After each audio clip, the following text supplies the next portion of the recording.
Hello students, आज मैं आप सभी को सेकेंड वीडियो है मेरा ये। तो इसमें मैं आपको बताने वाला हूँ फॉर्मूला मेथड।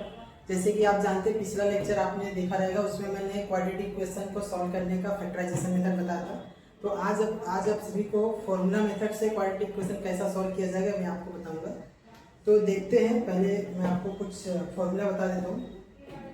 जैसे कि ax² + bx + c is equal to 0। ये क्या है? क्वाड्रेटिक इक्वेशन है। और क्वाड्रेटिक इक्वेशन में से इधर पे a b c ये जो होता है कोफिशिएंट होता है, मतलब न्यूमेरिकल वैल्यू होगा। और इसमें जो x है और वो क्या है आपका वेरिएबल है, ठीक है। तो इसमें हमें सबसे पहले क्या करना रहेगा, फॉर्मूला मेथड लगाने का स्टेप मैं आपको बता रहा हूँ। सबसे पहले आपको कर क्या लेना है, b² - 4ac, ठीक है, जिसे आप डिस्क्रिमिनेंट भी बोलते हो। तो ये वैल्यू हमें सबसे पहले क्या करना है, फाइंड करना है। और ये वैल्यू फाइंड करने के बाद अगर ये वैल्यू आ जाता है तो फिर उसका सेकेंड स्टेप हमारा क्या है, ये फॉर्मूला लगेगा -b + √b² - 4ac/2a। आप चाहिए तो यहाँ पे भी डायरेक्ट फाइंड कर सकते हैं, लेकिन यहाँ पे क्या है कि डायरेक्ट कॉम्प्लिकेटेड हो जाएगा, इसलिए b² - 4ac का पहले फॉर्मूला लगा के उसका वैल्यू निकाल लेने का, और वही वैल्यू यहाँ पे क्या करेंगे, पुट करेंगे। इससे फिर फाइनल आंसर आपका x का आंसर आ जाएगा, ठीक है। तो देखते हैं क्वेश्चन से समझने की कोशिश करेंगे।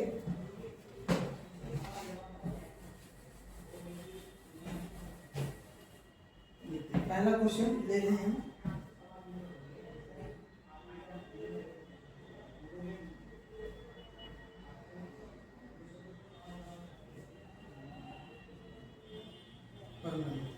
चलो पहला क्वेश्चन है यहाँ पे, जैसे पहला क्वेश्चन ले लेते हैं, x² + 6x + 5 दिया है। अब देखो सबसे पहले चेक करना ये रहता है कि क्या जनरल फॉर्म में है। जनरल फॉर्म में सबसे पहले बनना चाहिए। तो यहाँ पे जनरल फॉर्म का क्या फॉर्मूला था, ax² + bx + c = 0। तो क्या एज इट इज यहाँ पे फॉर्मूला अगर इस पे सेटिस्फाई करा तब आगे बढ़ेगा। इसे आप देखोगे पहले स्क्वायर होना चाहिए, वेरिएबल का क्या है, स्क्वायर x²। तो यहाँ पे भी x² है, ठीक है। यहाँ पे x² के बाजू में एक न्यूमेरिकल वैल्यू है a, और यहाँ पे x² के बाजू में कोई भी वैल्यू नहीं है, तो यहाँ पे क्या हो गया, 1 हो गया। यहाँ पे x², अब देखो x² हो गया, x के बाजू में क्या है a, और a का वैल्यू क्या हो जाएगा, यहाँ पे 1 हो जाएगा। इसके बाद x के बाजू में क्या है, b है, तो यहाँ पे भी x के बाजू में क्या है, 6 हो गया। मतलब b का जो वैल्यू है वो क्या हो गया, 6 हो गया, और c का वैल्यू क्या है, 5। तो ये जनरल फॉर्म है पहले से। अगर मान लीजिए जनरल फॉर्म अगर नहीं रहता तो सबसे पहले जनरल फॉर्म बनाना रहेगा, ठीक है। तो अब यहाँ पे हम सबसे पहले क्या करेंगे, सॉल्व करते हैं सॉल्यूशन। तो सॉल्यूशन में जो भी आपका क्वेश्चन दिया हुआ है एज इट इज उसको लिख लो, पहले यहाँ पे लिख दिया। इसके बाद अब लिखो इधर दिस इक्वेशन कंपेयर विथ लिखा हूँ, this equation compare with ax² + bx + c = 0। जब इसे आप कंपेयर करोगे तो यहाँ पे a का वैल्यू क्या हो जाएगा, 1 हो जाएगा, और b का वैल्यू क्या हो जाएगा, 6 हो जाएगा, और c का वैल्यू हो जाएगा 5। तो a b c का वैल्यू मिल गया। उसके बाद मैंने आपको क्या बताया था, इसके बाद b² - 4ac फाइंड करो। b² - 4ac आप फाइंड करोगे तो यहाँ पे आ जाएगा b का वैल्यू क्या है आपका, 6, तो 6 का स्क्वायर, फिर -4, a का वैल्यू क्या है, 1 है, फिर c हो गया, तो c का वैल्यू है 5। ये सॉल्व करोगे तो b का स्क्वायर मतलब 6 का स्क्वायर हो जाएगा, तो 36, 4 1 जा 4, 4 5 जा 20, ये आपका आ गया 20। और जब ये माइनस हो जाएगा कितना आ जाएगा, 16। इसका मतलब क्या होगा, b² - 4ac का वैल्यू क्या आ गया, b² - 4ac का वैल्यू क्या आ गया, 16 आ गया, ठीक है। अब b² - 4ac का वैल्यू जैसे ही आया उसके बाद आपको करना क्या है, x = -b ± √b² - 4ac, ये फॉर्मूला लगाना अपॉन 2a, ठीक है, अपॉन 2। तो ये फॉर्मूला है। अब यहाँ पे आपको देखना क्या है, b का वैल्यू क्या है आपका, b का वैल्यू है 6। तो यहाँ पे क्या करेंगे, b के प्लेस पे आ जाएगा 6 आ गया, प्लस माइनस। अब आप ध्यान से देखो, यहाँ पे अगर आप वैल्यू सब्स्टिट्यूट करते तो आप कॉम्प्लिकेटेड हो जाता। इसके लिए मैंने क्या किया, b² - 4ac का वैल्यू पहले से निकाल कर, अब आपको वैल्यू अलग से सब्स्टिट्यूट नहीं करें, जो इसका फाइनल आंसर है 16 वो डायरेक्ट आप यहाँ पे रखोगे 16। अगर ऐसा आप नहीं करते तो यहाँ पे b का वैल्यू रखते, a का रखते, c का रखते, फिर मल्टीप्लाई करते। तो यहाँ पे डायरेक्ट b² - 4ac का वैल्यू निकाल दिया है, यहाँ पे रख दिया। इसके बाद अपॉन 2a, 2 और a का वैल्यू क्या है ए का वैल्यू है 1, यहाँ पे आ गया 1, ठीक है। यहाँ पे देखना यह है कि ये जो x है, x यहाँ पे क्या होगा, x लिखा। अब यहाँ पे क्या है आपका -6 है, -6 एज इट इज, लेकिन प्लस माइनस अब ये जो स्क्वायर है, ये जो स्क्वायर है 16 किसका स्क्वायर है, 4 का, तो यहाँ पे 4 लिख दिया। और नहीं समझा तो 4 × 4 कर सकते हो और उस दो पेयर में से एक पेयर बाहर आ जाएगा, ऐसा भी कर सकते हो। तो यहाँ पे आ गया, यहाँ पे प्लस 2 है, 2 × 1 = 2। अब देखना ये है कि ये जो प्लस है और माइनस है, तो 4 क्या है, एक बार प्लस भी है और एक बार माइनस भी है। तो यहाँ पे आ जाएगा x = -4 + 4 डिवाइडिंग बाय 2। ये क्या कंडीशन हो, क्योंकि ये प्लस भी है माइनस भी है। दूसरा कंडीशन ये होगा कि x = -6 - 4 डिवाइडिंग बाय 2। अब यहाँ पे प्लस माइनस था, इसलिए एक बार +4 हो गया, यहाँ पे -4 हो गया। अब यहाँ पे आपका क्या हो जाएगा, -2/2, तो डिवाइड हो जाएगा, क्या हो जाएगा 1, तो -1 आपका आंसर आ गया, ये आपका आंसर आ गया। और यहाँ पे क्या हो जाएगा, x = -10 डिवाइड बाय 2, तो ये आपका आंसर आ जाएगा -5, ठीक है। ये आपका फाइनल आंसर है। इसे आप चेक भी कर सकते हो कि आपका आंसर रॉन्ग है या राइट है, तो इसको आप चेक करने का तरीका मैंने आपको बताया था पिछले लेक्चर में। तो यहाँ पे एक शॉर्ट में बता देता हूँ। जैसे यहाँ पे अगर छोटा सा स्पेस ले लूँ, तो आपका गिवन इक्वेशन क्या है, 1x² + 6x + 5, ठीक है, = 0। आपको चेक करने का तरीका बता रहा हूँ, जो भी आपका आंसर आए उसको यहाँ पे सब्स्टिट्यूट करने का गिवन इक्वेशन। तो 1 का स्क्वायर -1 का स्क्वायर लोगे, फिर +6 और यहाँ पे भी -1 लोगे, +5 = 0। तो यहाँ पे 1 का स्क्वायर 1 हो जाएगा और 1 से मल्टीप्लाई होगा तो 1 ही होगा। 6 × 1 = 6, -6 आ जाएगा +5। अब ध्यान से देखो, -6 में से 1 गया तो -5 और +5 = 0। अब क्या हो जाएगा, -5 में से 5 -5 + 5 क्या हो जाएगा 0। तो 0 = 0। जब दोनों साइड इक्वल आता है तो मतलब क्या आंसर राइट। इस तरीके से आप 10 का ये भी वैल्यू सब्स्टिट्यूट करके देखोगे तो सेम आंसर आएगा दोनों साइड। जब भी LHS और RHS दोनों सेम आ जाए तो आंसर राइट है, ठीक है, ठीक है। अब नेक्स्ट सम देखते हैं। चलो देखते हैं थर्ड सम पे क्या दिया है। अब देखो थर्ड सम,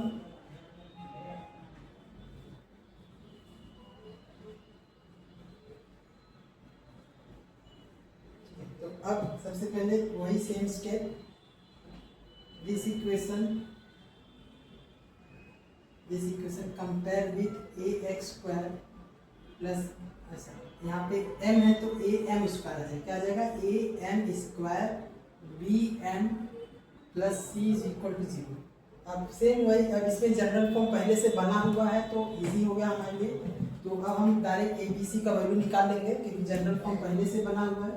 तो a का वैल्यू हो गया 5, b का वैल्यू हो गया -4, c का वैल्यू हो गया -2, ठीक है, ये हो गया। अब इसके बाद क्या बताया था आपको, b² - 4ac का वैल्यू निकाला। तो b² क्या हो गया -4 का स्क्वायर -4, फिर a का वैल्यू क्या हो जाएगा 5 और c का वैल्यू हो गया -2।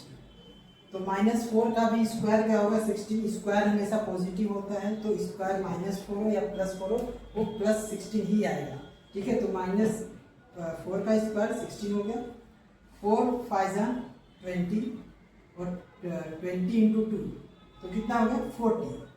अब ये 40 हो गया और ये स्क्वायर के यहाँ पे माइनस क्या हो जाएगा प्लस हो जाएगा।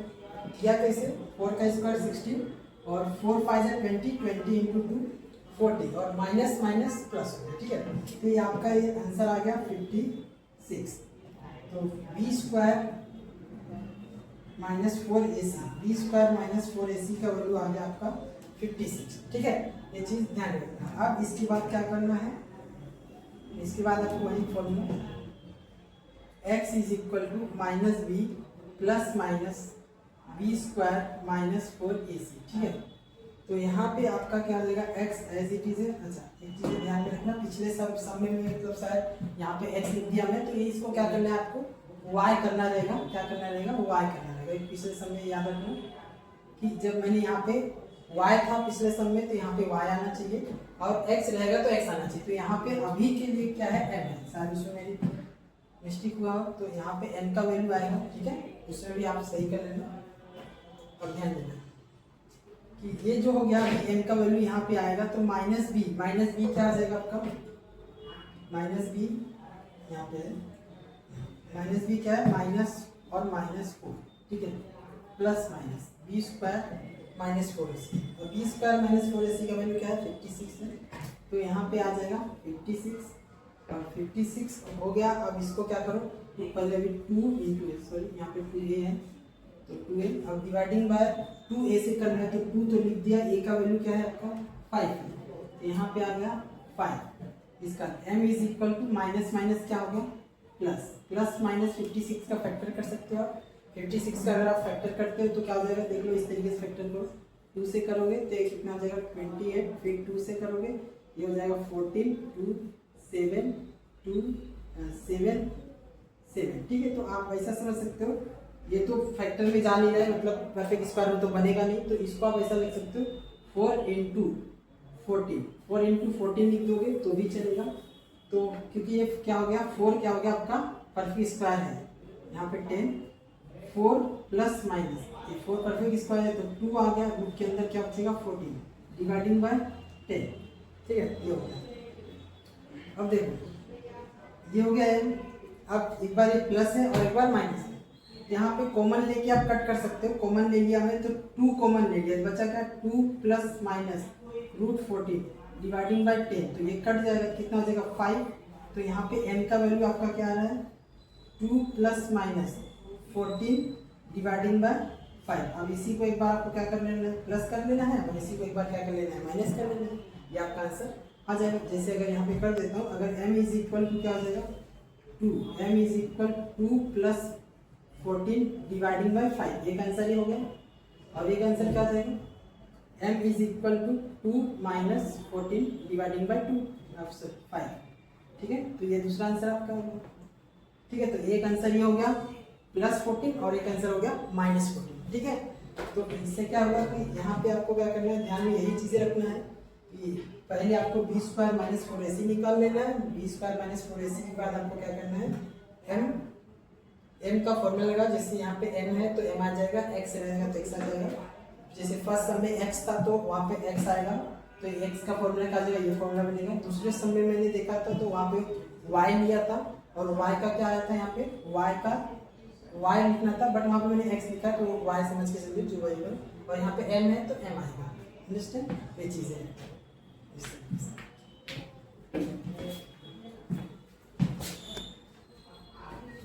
चलो अभी इस सम को देखते हैं। अब ये सम जो है ये जनरल फॉर्म में नहीं है पहले से, तो जनरल फॉर्म पहले बनाएंगे हम। तो जनरल फॉर्म क्या होता है, ax स्क्वायर क्या होता है, ध्यान से देखो, ax square plus bx plus c is equal to 0। अब यहाँ पे वेरिएबल y है तो यहाँ पे हो जाएगा ay square plus by plus c is equal to 0, ये जनरल फॉर्म होना चाहिए। तो जनरल फॉर्म ऐसा है नहीं, तो जनरल फॉर्म में बनाना पड़ेगा। तो देखते हैं कैसे जनरल फॉर्म बनेगा, y square plus 1/3y is equal to 2, ठीक है। यहाँ पे क्वेश्चन चेक कर लेते हैं, बराबर है। तो सबसे पहले ये जो प्लस 2 है इधर इनसाइड आ जाएगा तो क्या हो जाएगा y स्क्वायर प्लस 1/3y और यहाँ पे 2 हो जाएगा, यहाँ पे 0 होगा, ठीक है। अब मैंने बताया था पिछले लेक्चर में भी कि ये जो भी डिनोमिनेटर में होता है उससे क्या करने का, मल्टीप्लाई करने का। तो यहाँ डिनोमिनेटर में क्या है 3 है, तो multiplying by 3 on both side, ठीक है।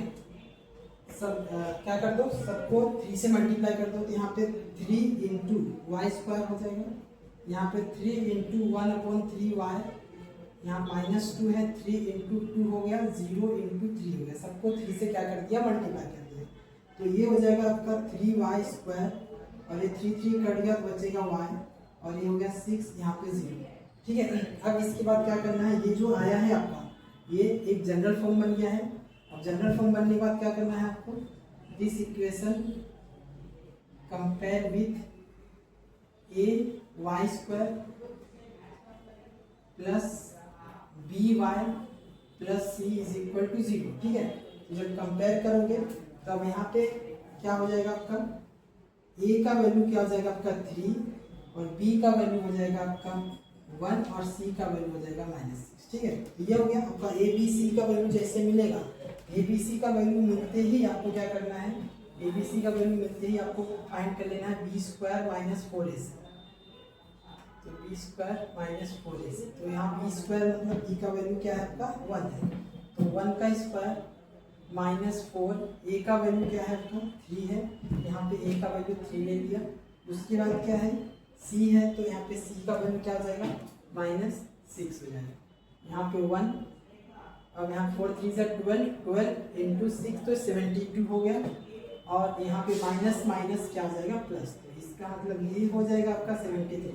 तो B square minus 4ac, B square minus 4ac का वैल्यू आपका कितना आ गया 73 आ गया। अब जैसे बी स्क्वायर माइनस 4ac का वैल्यू आता है वैसे ही आप फॉर्मूला लगा देने का। फॉर्मूला मेथड का क्या होता है, y is equal to minus B plus minus under root of B square minus 4ac, ये आ गया अपॉन 2 है। ठीक है, अब यहाँ पे जो वेरिएबल था y था, तो एक फॉर्मूले में क्या आ जाएगा y आ जाएगा। इसके बाद y as it is minus B का वैल्यू क्या है, बी का वैल्यू है आपका 1, तो -1 प्लस माइनस, अब बी स्क्वायर माइनस 4ac का वैल्यू क्या है आपका 73, तो यहाँ पे आ गया 73 डिवाइडिंग बाय 2 है, तो 2 और a का वैल्यू है आपका 3। ठीक है, तो ये हो जाएगा आपको y as it is -1 plus minus, ये तो रूट ये जो है 73 परफेक्ट स्क्वायर रूट नहीं है, तो ये जो रहेगा आपको एज इट इज लिखना है 73 और यहाँ पे आ जाएगा 6। देखो ये आपका फाइनल आंसर है, लेकिन इसी को एक बार क्या करना है आपको प्लस में लिखना है और इसी को एक बार माइनस में लिखना है। जैसे कि यहाँ पे -1 ऐसे रहेगा, लेकिन प्लस 73 डिवाइडिंग बाय 6, एक आंसर ये होगा। उसके बाद y is equal to -1 minus 73, root के बाद माइनस आएगा और यहाँ पे 6, ये आपका दूसरा आंसर है। तो ये आपका फाइनल आंसर हो गया। ठीक है, तो यहाँ तक अभी आपको फॉर्मूला मेथड समझ में आ गया होगा। तो आज के लिए बस इतना ही।